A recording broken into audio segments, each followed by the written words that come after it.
अंधेरा इतना गहरा कि सितारे भी खौफ से छुप गए हों। आसमान पर चांद का नामो निशान नहीं, बस एक लामतनाही खला जो नीचे की हर चीज़ को निगल रहा हो। ये थी अमावस्या की रात, जब कहा जाता है कि इस दुनिया और इस पार की दुनिया के दरमियान पर्दा पतला हो जाता है। लाहौर के खामोश फरामोश शुदा कोने में एक लड़की मोना अपनी छत पर टूटे दिल के साथ लेटी थी। उसके आंसू सर्द कंक्रीट को तर कर रहे थे। इसकी जिंदगी तूफान में पुरानी दीवारों की तरह बिखर चुकी थी। टूटा हुआ प्यार, चकनाचूर ख्वाब और एक अफसुर्दगी जो उसकी रूह को पोशीदा पंजों से नोच रही थी। उसे क्या पता था कि ये अमावस्या की रात उसके एक ऐसी होलनाकी की इब्तदा थी जिसका कोई डॉक्टर इलाज ना कर सकता, ना कोई दुआ उसे रोक सकती। मोना 22 साल की थी, एक ऐसी आर्ट स्टूडेंट जो कभी जिंदगी से भरपूर थी। उसकी आंखें जज्बात के गहरे कुन्नू की तरह थी, लेकिन अब वो आंखें रात रात रोते रोते सुर्ख हो चुकी थी। उसका बॉयफ्रेंड उसे छोड़कर किसी और के साथ चला गया था।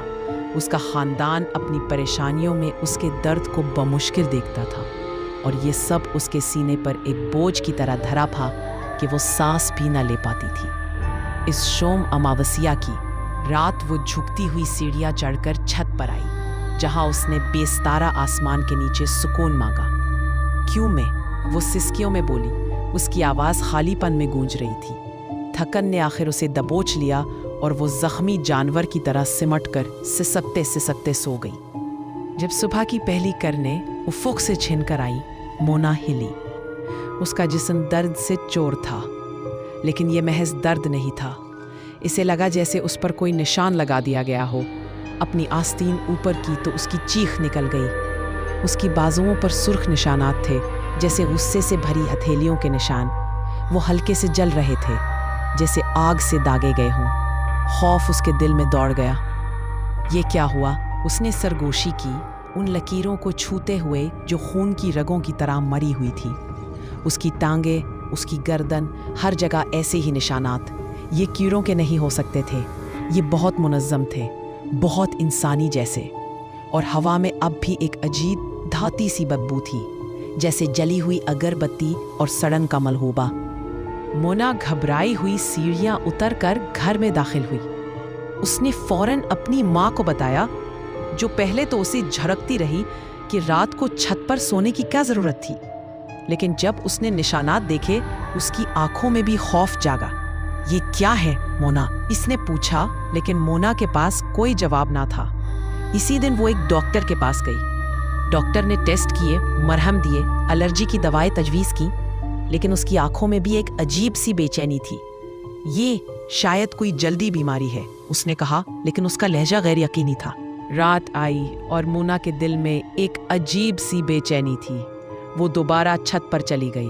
उसे लगा कि शायद वहाँ जवाब मिलेगा। रात फिर से गहरी थी, लेकिन इस बार हवा में कुछ और था। एक सरगोशी, जैसे कोई उसका नाम पुकार रहा हो। मोना। आवाज़ इतनी हल्की थी कि वो उसे अपना वहम समझ सकती थी, लेकिन उसके रोंगटे खड़े हो गए। उसने इधर उधर देखा, लेकिन वहाँ कुछ न था, सिर्फ अंधेरा। फिर भी वो वापस कमरे में ना आई। उसे लगा कि छत उसे पुकार रही है, जैसे कोई उसे अपनी तरफ खींच रहा हो। अगली सुबह निशानात और गहरे हो चुके थे। अब वो सिर्फ सुर्ख नहीं थे, बल्कि उनसे हल्का सा खून रिस रहा था। मोना खौफजदा थी, लेकिन इसके साथ एक अजीब सी दिलचस्पी भी थी। वो रात को फिर छत पर गई।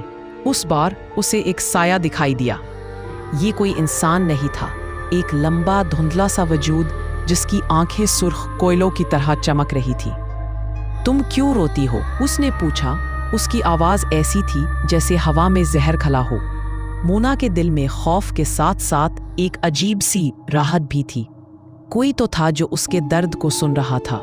मैं तन्हा हूँ, सब ने मुझे छोड़ दिया, उसने सिसकियों में कहा। साया करीब आया और मोना को लगा जैसे उसका जिस्म ठंडा पड़ रहा हो। मैं तुम्हारा साथ दूंगा, साया ने कहा, मैं हमेशा यहाँ हूँ। रातों रात मोना उस साए से बातें करने लगी। वो उसे अपने दर्द, अपनी तकलीफ, अपनी तन्हाई बताती। साया सुनता और उसकी सुर्ख आंखें हर रात ज्यादा चमकती। लेकिन मोना बदल रही थी।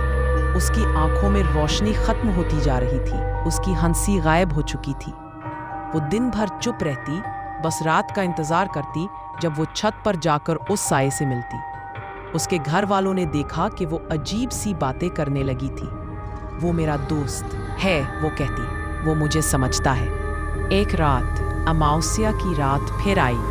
मोना छत पर थी, लेकिन इस बार साया उसके करीब, बहुत करीब था। उसने उसे छुआ और मोना के जिस्म में एक सर्दी सी दौड़ गई। अब तुम मेरे हो, साया ने कहा, और उसकी आवाज़ अब सरगोशी नहीं, एक गरज थी। मोना चीखी, लेकिन उसकी आवाज़ हवा में गुम हो गई। उसने देखा कि उसका जिस्म हल्का हो रहा था, जैसे उसकी रूह उससे अलग हो रही हो। साया उसे निगल रहा था।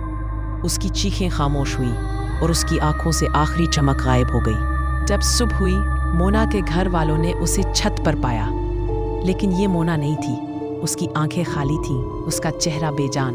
वो चलती थी, बोलती थी, लेकिन उसकी बातें बेमायनी थी। वो हंसती, चीखती और कभी-कभी हवा से बातें करती। डॉक्टरों ने कहा कि वो पागल हो गई है, लेकिन उसके घर वालों को मालूम था कि ये कोई बीमारी नहीं थी।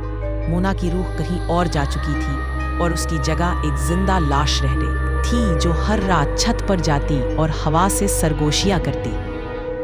कहते हैं कि आज भी अमावस्या की रात को अगर तुम उस घर की छत पर जाओ तो एक सुर्ख आंखों वाला साया तुम्हें पुकारता है, और अगर तुमने उसकी बात मान ली तो वो तुम्हें भी निगल लेगा, जैसे उसने मोना को निगल लिया था। वीडियो पसंद आती है, लाइक, शेयर, सब्सक्राइब करके जाइएगा।